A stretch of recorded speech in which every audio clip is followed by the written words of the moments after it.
Hello everyone, welcome to my channel DG learning. आज मैं वापस से लेसन प्लान लेकर के आई हूँ आपके लिए। ये बीएड के लेसन प्लान है जो हम इंटर्नशिप में करते हैं। ठीक है, इंटर्नशिप में जब हम जाते हैं तो उसके लिए जो लिखते हैं that lesson plan is this. ठीक है, ये स्पेशली मैं फिजिकल वाले स्टूडेंट के लिए लिख रही हूँ। फिजिकल साइंस वाले स्टूडेंट जिनके फिजिक्स और केमिस्ट्री होता है, जिसके मेथड पेपर फिजिकल साइंस है। ओके, तो वो इस वीडियो को पूरे देखे। मैंने 12-13 लेसन प्लान में आपको दे चुकी हूँ। अभी मैं आगे और लेसन प्लान से कंटिन्यू करने वाली हूँ। ठीक है, so let us start. First of all, name of the school.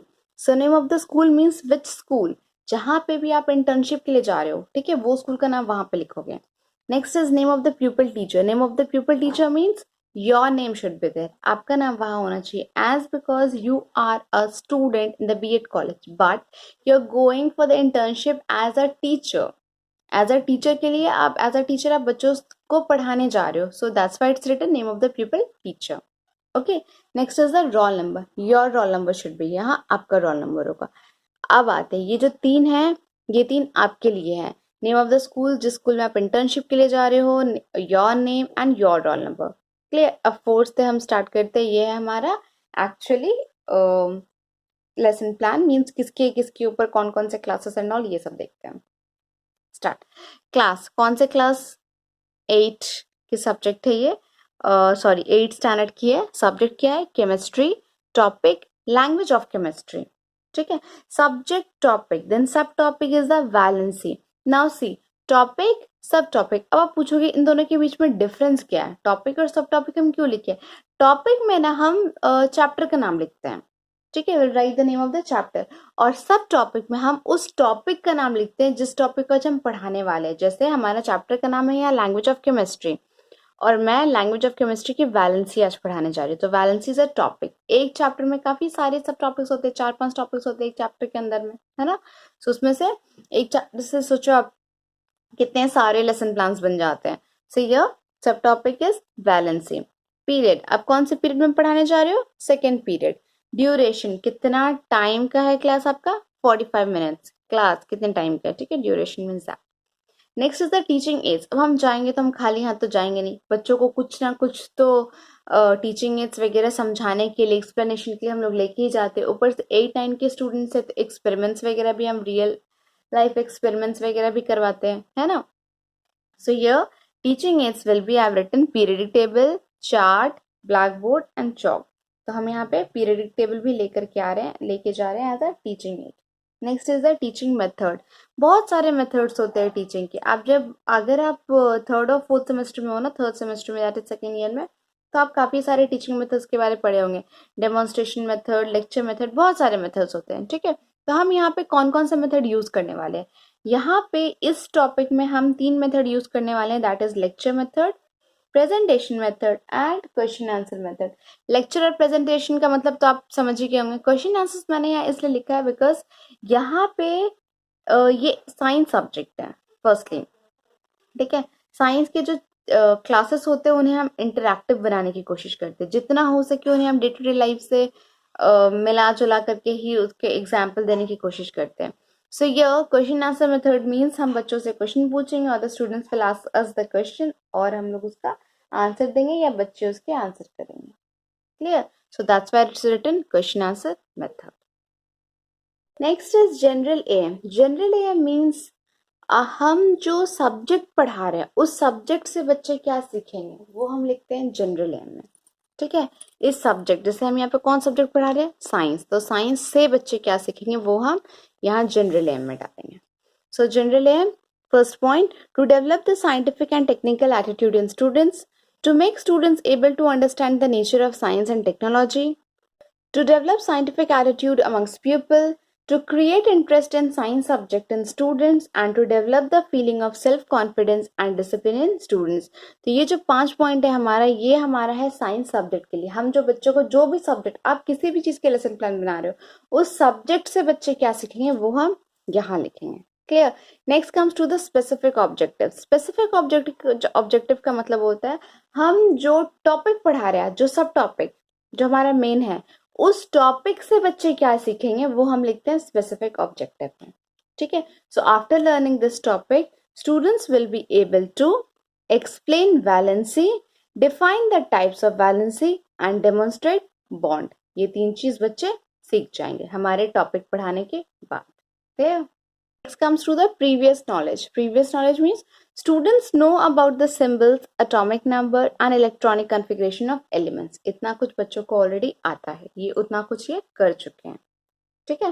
Previous knowledge में ध्यान से लिखिएगा, रिलेटेड ही लिखिएगा. हम जो चैप्टर, आपको पता है कि आपकी उसके साइंस टीचर है बच्चों के, आपको पता है कि इसके पहले उन्होंने कौन सा टॉपिक किया है. ठीक है, तो उसी से रिलेटेड ही लिखिएगा. Next is the introduction. अब हम आते हैं इंट्रोडक्शन में. सी हियर इन इंट्रोडक्शन, ये हमें 3 कॉलम में हमने डिवाइड किया है. That is serial number, people teacher activity and students activity. ठीक है. So first question, teacher will ask the question and student will answer it. और ये जो क्वेश्चंस होंगे ना, ये रिलेटेड होना चाहिए, इंट्रोडक्शन से रिलेटेड होना चाहिए, मीन सॉरी प्रीवियस नॉलेज से रिलेटेड होना चाहिए. ठीक है, प्रीवियस नॉलेज से रिलेटेड होना चाहिए और इतना होना चाहिए कि बच्चे उसके आंसर कर सके. See first one, right the symbols of chlorine, magnesium and manganese. So now students activity. Symbol of chlorine, magnesium and manganese are Cl, Mg, Mn respectively. What is the atomic number of oxygen and sodium? Atomic number of oxygen and sodium are 8 and 11 respectively. Give the electronic configuration of chlorine and sulfur. Electronic configuration, sulfur का 286 and chlorine का 287. Students are answering. Okay. Now, आप कुछ आप lesson plan में देखोगे ना, third point में वहां पे लिखा रहता है जो हम टॉपिक पढ़ाने जा रहे हैं. Do you know something about valency? और यहाँ स्टूडेंट्स एक्टिविटी में लिखा रहता है no response. So when we know कि बच्चों से कोई रिस्पॉन्स नहीं मिलने वाला है, वो कुछ नहीं पढ़े, तो यहाँ नो रिस्पॉन्स लिखना ही क्यों है? ठीक है, वैसा मत कीजिएगा, वो बहुत ही गलत बात होता है. जब आप लेसन प्लान बना रहे हो तो उसे प्रॉपर वे में बनाओ. आप लेसन प्लान बना रहे हो या आप इंट्रोडक्शन दे रहे हो, तो इंट्रोडक्शन में हम उससे बच्चों से प्रीवियस क्या जो करवाए हैं उससे रिलेटेड पूछेंगे. ठीक है, इस टॉपिक से रिलेटेड कुछ भी प्रीवियस नॉलेज होगा हम वो पूछेंगे. हम वो टॉपिक ही क्यों पूछेंगे जो आज हम पढ़ाने जा रहे हैं. और अगर हमने टॉपिक पूछ भी लिया, क्लास में 1-2 बच्चे होते जो आंसर करते हैं, तो हम वहां उनका नाम क्यों नहीं लिखेंगे, वो आंसर क्यों नहीं लिखेंगे, हम वहां पे नो रिस्पॉन्स क्यों लिखेंगे? We should not write no response there. ठीक है, नो रिस्पॉन्स कहीं भी नहीं होना चाहिए, ये चीज ध्यान में रखना. और हाँ, वन मोर थिंग, 3 क्वेश्चन कम से कम होना ही चाहिए. 3 से ज्यादा होगा चलेगा, बट 3 से कम नहीं होना चाहिए. 3 से कम होगा तो आपकी टीचर काट देंगी. Clear? Next comes to the announcement of the topic. Announcement of the topic क्या, टीचर अनाउंस कर रही है that today we will study about valency and the types of valency. Clear? Okay, I hope इतना clear हो. अब हम आते हैं नेक्स्ट पॉइंट पे, दैट इज प्रेजेंटेशन, जो मेन है हमारा इसका लेसन प्लान का. Now next comes to the presentation. Presentation सबसे पहले तो ये हमें ऐसे 2 मिडिल पेज में बनाना होता है. ये अगर आप बड़े रजिस्टर में बना रहे हो देन इट्स ओके. अगर आप रजिस्टर में नहीं बना रहे हो तो उसे ऐसे आप मिडिल शीट में ले सकते हो. ठीक है. नाउ प्रेजेंटेशन में सबसे पहले हम इसे डिवाइड करेंगे 6 कॉलम में. First is the serial number, then teaching point, then pupil teacher activity, students probable activity, blackboard work और teaching aids and the evaluation. 6 part में हमने इसे डिवाइड कर लिया. ठीक है, अब देखो, let us start. Yes, so first one is bond. हम bond पढ़ा रहे हैं बच्चों को. When atoms of one element combine with the atoms of another, it's in fixed number depending upon the capacities of the atoms to form bonds. Example HCl. बच्चों को पढ़ा दिया, एग्जाम्पल भी दे दिया. एग्जाम्पल है इसका HCl. Now will ask from the students. हम बच्चों से पूछ रहे हैं, can you give some examples of compound which together makes bond. कोई एग्जाम्पल दे सकते हो? So now the students are giving some examples of compound are NaCl, KCl, CO2 etcetera. ठीक है. Now comes to valency. अब हम valency पढ़ा रहे हैं. Valency is defined as a measure of its combining power with different atoms when it forms molecules of chemical compound. Valency of an element varies from 1 to 7. The valency of all metals is taken as positive. The valency of non-metals except hydrogen is taken as negative. ठीक है. Since the valency of, बाकी पीछे मैं continue करूंगी, उसके पहले मैं आपको बता दूं. देखिए, प्यूपल टीचर एक्टिविटी में यहाँ टीचर क्वेश्चन पूछ रही है, यहाँ पे स्टूडेंट्स आंसर कर रहे हैं. अब बहुत सारे आप लेसन प्लान में देखोगे स्टूडेंट्स एक्टिविटी में लिखा रहता है स्टूडेंट्स विल लिसन केयरफुली और children are listening carefully and they will note down their work. कोशिश करना कि वो ना आए. बिकॉज हमें अपनी क्लास को इंटरैक्टिव बनाना है, ठीक है। अगर बच्चे सिर्फ सुन रहे हैं और सिर्फ समझ रहे हैं, कुछ पूछ नहीं रहे, कुछ बोल नहीं रहे, टीचर कुछ नहीं पूछ रही, तो इंटरैक्टिव कैसे हुआ? क्लियर? तो हमने यहाँ क्वेश्चन पूछा और बच्चों ने आंसर किया। Next is the black board work और टीचिंग एड्स। ये जो ब्लैक पार्ट है ये मेरा ब्लैक बोर्ड वर्क है और ये मैंने टीचिंग एड्स का मिनिएचर स्टिक किया। टीचिंग एड्स मीन्स हम मैंने लिखा ना शुरू में चार्ट्स मॉडल, तो जो भी चार्ट्स वगैरह जो बना के लिखा है उसका मिनिएचर है ये, ठीक है। तो some examples of compound are NaCl, KCl, CO2, HCl। जो बच्चे लिखे हैं उसी को मैंने यहाँ ब्लैक बोर्ड में लिखा है और यहाँ पे वैलेंसी का डेफिनेशन लिख दिया है। क्लियर? नाउ इवोल्यूशन में मैंने वो क्वेश्चन डाला है, what is the valency of an element with atomic number 20? जिसका 20 एटॉमिक नंबर होता है वो उसका वैलेंसी क्या है? क्लियर? नाउ लास्ट हम कंटिन्यू कर रहे हैं। Since the molecule of a compound is electrically neutral, the positive valency is balanced by the negative valency. Clear? ये टीचर एक्सप्लेन कर देती है। अब टीचर टाइप्स ऑफ वैलेंसी पढ़ा रही है। जब तक टीचर एक्सप्लेन कर रही है बच्चे सुन रहे हैं और फिर टीचर क्वेश्चंस भी पूछ रही है। इसमें हम लोग सुन रहे हैं और क्वेश्चंस दोनों ही लिखे हैं। Students will listen and note it down in the notebook, वो भी लिखे और साथ में आंसर भी लिखे। तो कोशिश करना कि जितना हो सके उतना ज्यादा आंसर्स वाला ही फिल हो सके, ये वाला काफी कम ही फिल हो, कोशिश करना। Clear? Now comes to the types of valency. There are two types of valency, that is electrovalency and covalency. अब टीचर electrovalency और covalency को explain कर रही हैं। Electrovalency, the number of electrons lost or gained by an element to acquire the nearest noble gas configuration is, that is stable configuration, is known as electrovalency. And covalency means when electrons share electrons with other atoms are same or different elements to acquire a stable configuration is called a covalency. If an atom shares one electron, its covalency is 1. So now the teacher is asking what is the covalency of oxygen. So now the students are answering. Number of shared electrons is an oxygen molecule is 2. Hence its covalence is 2. ठीक है। अब ये हो गया हमारा black board work और teaching as. तो यहाँ पे टीचिंग एज में मैंने पूरा ही टीचिंग एज का मिनिएचर डाला है। There are two types of valency, that is electrovalency. electrovalency का डेफिनेशन है और कोवालेंसी का डेफिनेशन है। Clear?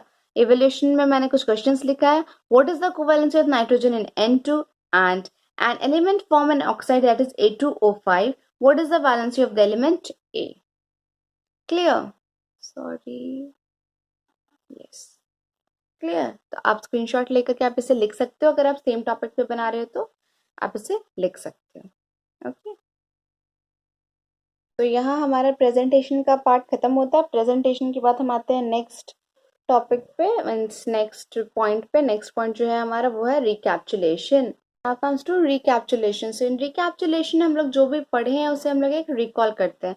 So now the teacher is saying today we have studied about the valency and the types of valency.